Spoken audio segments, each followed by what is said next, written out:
Assalamualaikum warahmatullahi wabarakatuh.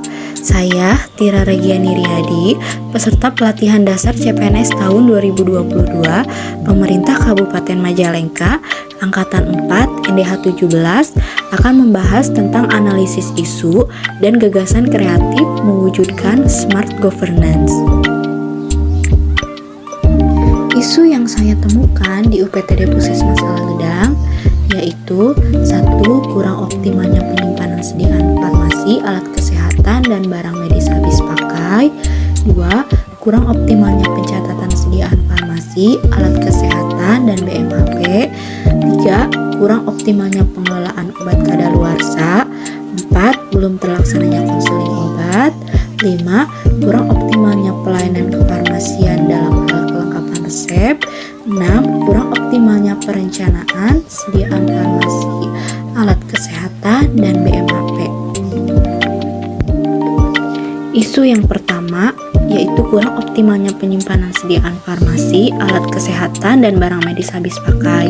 Kondisi saat ini belum memadainya tempat penyimpanan obat, belum tersusunnya penyimpanan obat sesuai alfabet dan bentuk sediaan.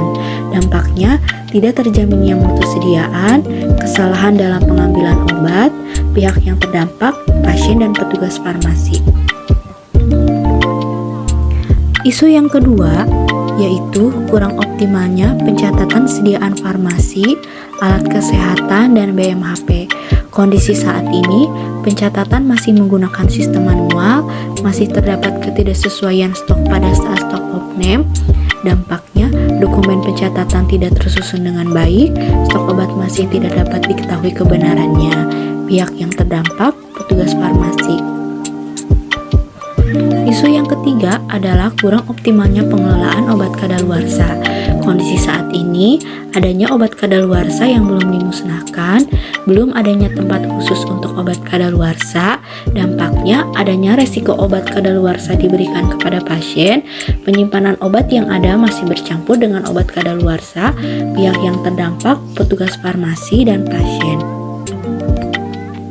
Isu yang keempat adalah belum terlaksananya konseling obat.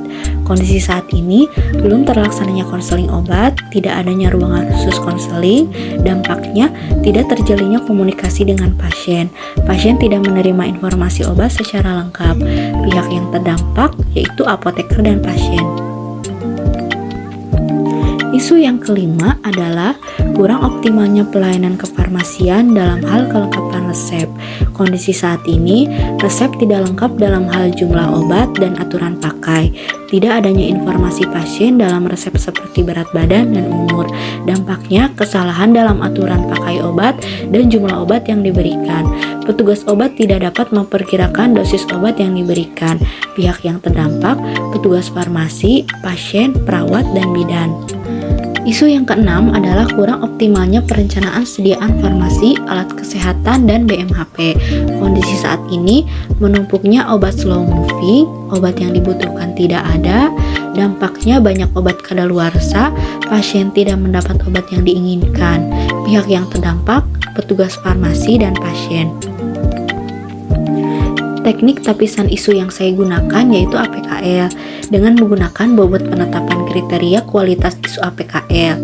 Dimulai dari bobot 1, sangat kurang pengaruhnya, 2, kurang pengaruhnya, 3, sedang pengaruhnya, 4, kuat pengaruhnya, dan 5, sangat kuat pengaruhnya.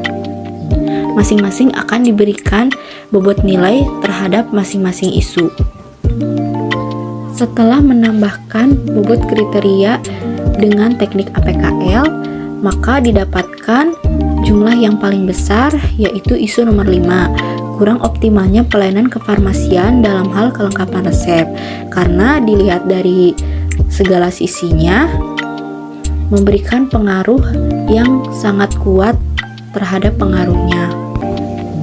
Setelah melalui teknik tapisan isu, maka diperoleh isu yang terpilih adalah kurang optimalnya pelayanan kefarmasian dalam hal kelengkapan resep. Setelah mendapatkan isunya, maka kita harus menggunakan analisis isu. Saya menggunakan analisis isu yaitu dengan fishbone diagram. Dilihat dari metode, tidak adanya SOP penulisan resep, model natur sudah merupakan kebiasaan menulis resep yang tidak lengkap. Dari skill, tidak adanya pengetahuan tentang penulisan resep yang benar, dan dari people, petugas yang menulis resep bukan dokter. Kemudian, langkah yang harus dilakukan adalah menyusun gagasan penyelesaian core issue. Saya akan membuat standar operasional prosedur penulisan resep, melakukan sosialisasi kepada bidan, perawat, pentingnya kelengkapan resep, membangun komitmen dan kerjasama yang baik dengan tenaga kesehatan lainnya, dan melakukan penerapan telaah resep, lalu mengevaluasi penerapan telaah resep yang diterima di ruang farmasi. Sekian penjelasan yang dapat saya sampaikan. Terima kasih atas segala perhatiannya.